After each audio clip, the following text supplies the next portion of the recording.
This is a UFO warning. This is not a drill. As of 7:56 p.m., 23 unidentified flying objects have been spotted across the globe. There is not much detail, so you should stay inside.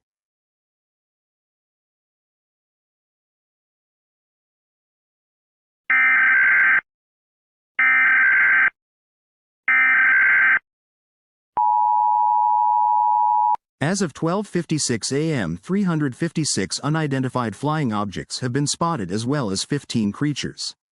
These creatures have been reported to be tall, skinny, bone-like creatures which can be gray, white and black. 249 people were reported dead and 7 missing after saying the creatures got closer.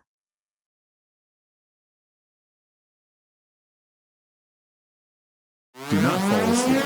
The creatures are now known to go in your room and kill you if you're asleep. This is a truly dangerous event. Do not leave your home until you get this alert again.